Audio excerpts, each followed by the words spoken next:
Assalamu alaikum warahmatullahi wabarakatuh. I heard this Smile to Jannah guy. He's basically giving street dawa to the people out there, and he says that if a woman exposes her nipple, her breast nipple, then what will you do? The police will come and arrest her, and she will be thrown into jail. And he's basically justifying that what happened to the lady who who's who basically I mean I don't remember the name, but she basically got killed in the police custody for, I mean, she was wearing hijab, but her hijab was not that according to their standard. So basically this person is trying to say that what will you do? She will be thrown to the jail away from the family. So basically he is justifying that whatever happens to her is logically very coherent and socially very accepted. So what happened in Iran was nothing wrong, everything was right. He's not saying that openly, but his justification implies the same. So his basic argument is that if you expose your nipple, you will be thrown to the jail. Therefore, if you don't wear hijab, you will be thrown to the jail. Okay, fine. Let's deal with it. Breast or nipples are called private parts for a reason. Head is not called private part. Neither does hair is called private part. In all standards, whether that be Islam, whether that be secular standards.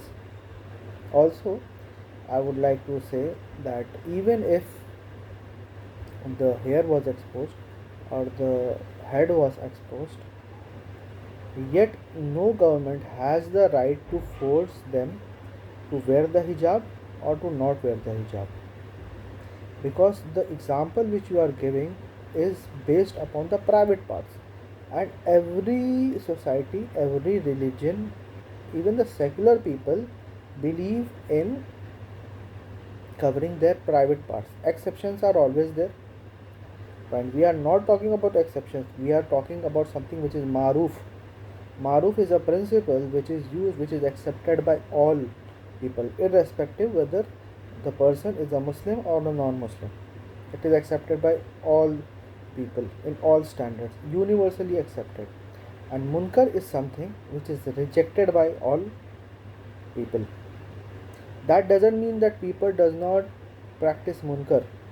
They do practice munkar, but that munkar is not accepted universally. Like I can say that everyone says that rape is wrong. That doesn't mean that rapist does not exist. Everyone says that stealing is wrong, dishonesty is wrong. Muslims and non-Muslims, both of them say. But that doesn't mean that dishonesty does not exist. It exists.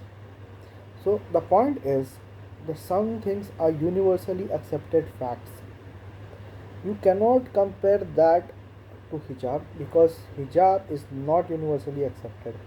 It is basically a religious, and I feel it is more a cultural phenomena which has been disguised as a religious command.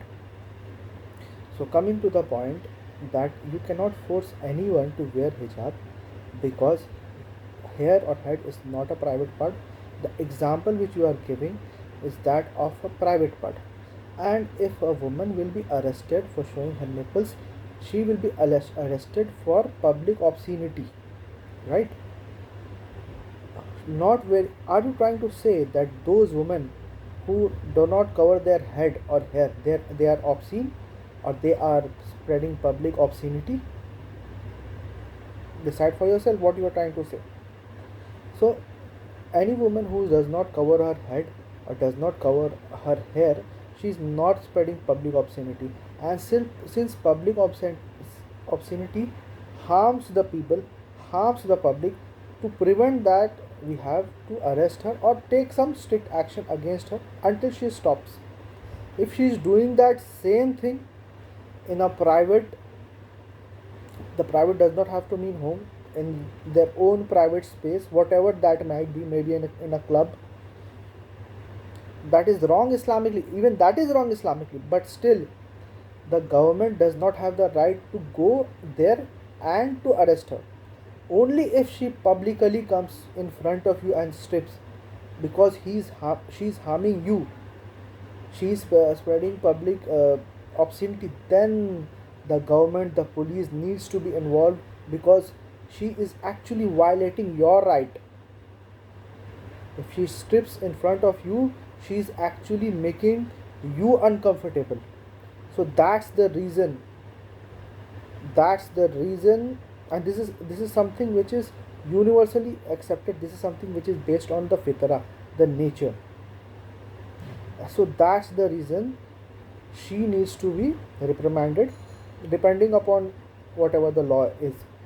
Comparing that with the hijab is utter stupidity, because hijab is not about covering, I mean, hijab is about covering the head and hair.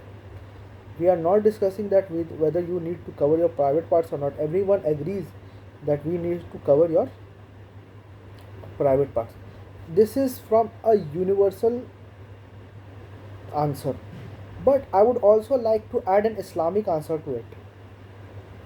An Islamic answer, and also, since public obscenity is a matter of hukukul ibad, the government has to interfere in the matters of hukukul ibad, where there is violation of rights of other people. So here the government can get involved. Also like to give an Islamic reason. The Islamic reason is that if you uh, read Surah An-Nur chapter number 24 verse number 30 and 31, where 30 is talking about the men lowering their case and guarding their private parts.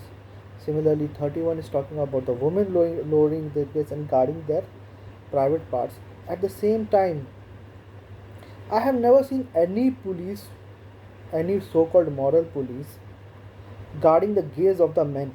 Even though Quran says that men should lower their gaze, but I have never seen anyone. All of these so-called forcing Islam, they are doing to the woman. Okay, now coming to the verse, Quran even continues for the woman that she has to, she does not have to display her ornaments except for the list of all the mahram people given, and Quran also says that she has to cover her bosoms with the khimar.